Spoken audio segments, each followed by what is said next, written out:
محبت شریفова این زن دهاتی فرمر است. بعد برهم خوردن ساخت کلخوزی و تجدید مالکیت آن محبت در دهه چهارباغ خوجگی دهقانی تشکیل کرد. از همان سال تا این جانب با جلب زنان به شغل مانده دهه در مساحت 10 هکتار زمین محبت به صفت فرمر به استحصال محصولات کشاورزی مشغول است. 10 هکتار زمین داریم. از 2004 همین زمین را کار کردیم. قطعی کلخوزچی‌ها یکم دیم حاصل میکنیم. خیلی کارمون توی امروز رفته است. پرابلم خیلی سومای مثال ای بانک میگیریم در همه خوجگیمون صرف میکنیم.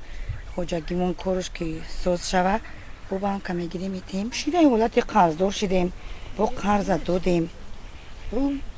تو همین روزا رفته استیم هم خیلی حاصلمون نقص شود قرض میتیم میخریم میپوشیم.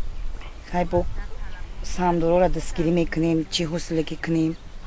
خیلی رفته استیم تو همین روزا. به مثل محبت در دهات قسم زیادی زنان به کار دهقانی مشغول هستند. در دهه مهرآباد در جماعت دهات گلستان ناحیه وسه این زنان بریگاد استحصالی تشکیل نمودند. گروه آنها از 15 نفر عبارت بوده با دعوت کارفرما شرطنامه‌ای کار میکنند. ما یک گروه زنان خونشین در هر جایی که کار غلطید میریم کار میکنیم. اینا چند ساله که همینجا داریم کار میکنیم. خشرو مزد معاش من خشرو میته هم خاطر ما به وقت ساعت میته همین وابسته به کار مونه. کار هر قدر خشرو رفت هم قم اوش خشرو زیاد میگیریم. ما یگون کمبودی نداریم در زمینا.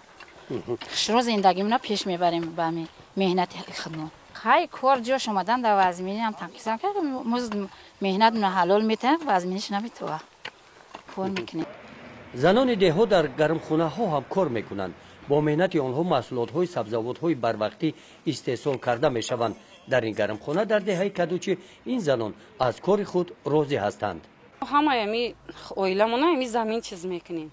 مثال هم میخرونیم میپشونیم زمین ما را کارتوشکا میکنیم. بعد کارتوشکا را گرفتن پامیدور بلگاری همه چیزی که مثال ما استفاده میبریم در روزگارمون ایامی زمینی نزدی حالیگیمونه ثمرانک استفادهش میبریم. مثال یگان وجه بشه بکار نمیمونیم. خیلی بگم همی خوراکای زمستانمون ذخیره را همه را ایام زمینی نزدی حالیگیمون میکنیم ذخیره. محبت درباره موفقیت این خوجگی ها اطلاع دارد. این خوجگی ها با دستگیری سرپرست موفق شدند اما محبت تنها است. دشواری اساسی برای او برگردانیدن قرضی بانک است. سوم در کار ما میشه برای خوجگیمون میریم بانک میریم بانک میگیرد میبینه زمینمون سومون میته خیلی میشه روزه سالی که حاصل نمیشه خیلی چکو کنیم قرضدار میشیم با باز نقض میشه با سوز میشیم. چند فایزی میگیرین قرض؟ ای بانک 34 38 42 هم خیلی میگیریم. نکه وزیر نو یک سال شده است که امانت بانک 26 فایز داده است. خیلی هم برای ما خیلی محصولات من شود خیلی سوزه. اگر نشود چی؟ اگر نشود خیلی قرضدار میشیم. در ناحیه وسه به مانند محبت در دهات زنان فرمر شمارهشان زیاد به قید گرفته شدند. دلافروز عبدالحقزاده مدیر شعبه کار با زنان و اعلای مقامات اجرایی حکومت دولتی ناحیه وسه اوید دستگیری زنان دهات در سمت کشاورزی معلومات بیشتر دارد.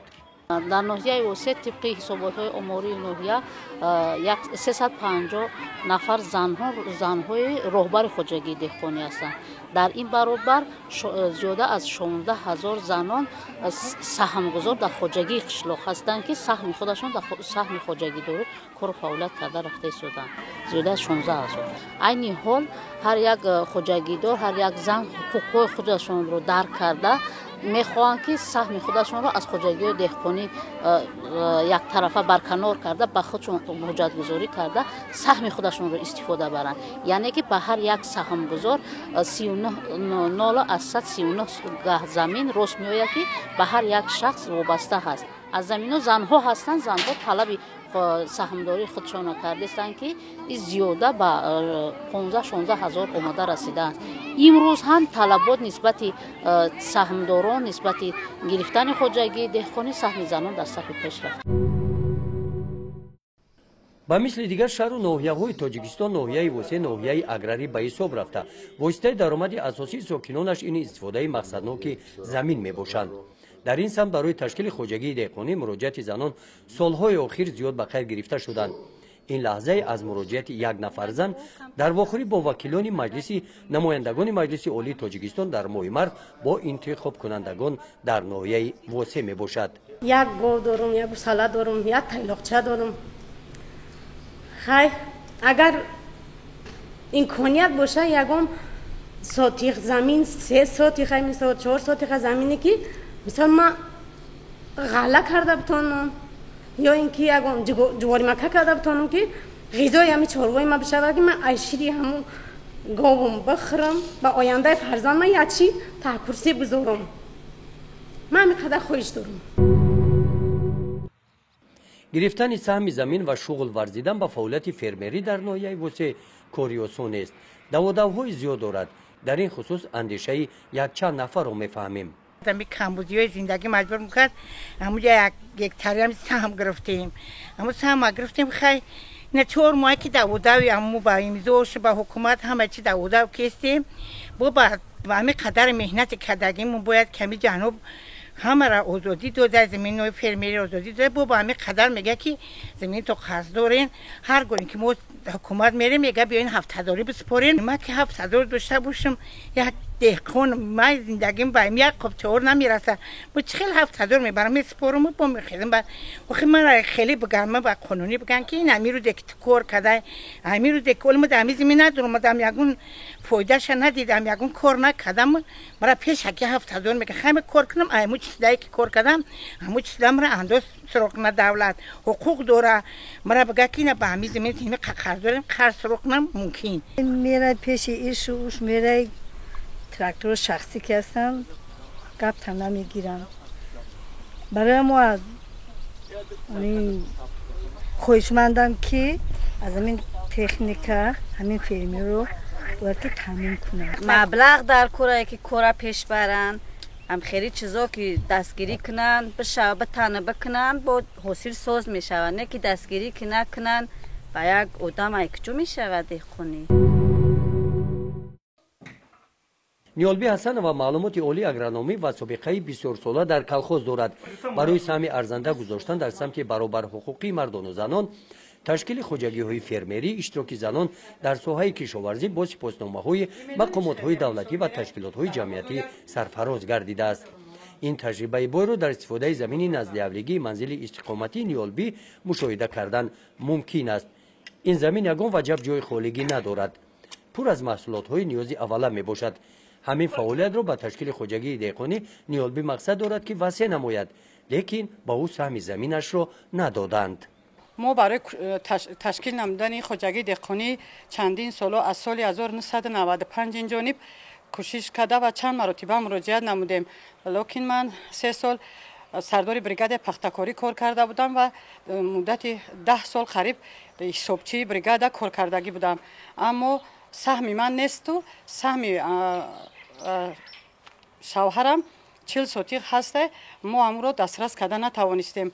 соли 2014 кадастра омада қитои заминро ҷудо намуда буд. мо ба ёрии ҳам кадастра ҳам ҷудо карда натавонистем. ки ман мехостам ки ҳами як гектар барои ҳами ташкил намудани хоҷагии деҳқонӣ бисёр ҳам набошад.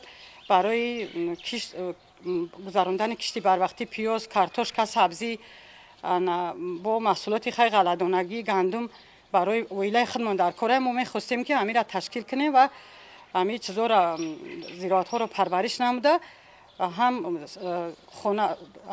сатҳи зиндагии худро беҳтар намоем, ҳам боқимондашро ба бозорҳои дохилӣ ба бозор ворид намоем. бо вуҷуди ин ниёлбӣ хоҳиш дорад ки адолат ҷорӣ гашта саҳми заминашро ба ӯ расонанд. ин рӯзҳо ниёлбӣ бекор намешинад. او در تشکیلات جمعیتی نیک سیپول به حیث مشاور کار میکند. در رشد ساحه کشاورزی به زنان و بانوان مصلحت میدهد.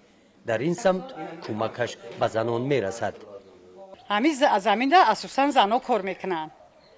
چوبق میکنن زنها، چکنکا میکنن زنها، خشوه میکنن پیازه، کارتشکا را چوبق میکنن. همش هم زنها میکنن. ما خیلی کوشش میکنیم که هم یگان خوجگی دهقانی تشکیل کنیم.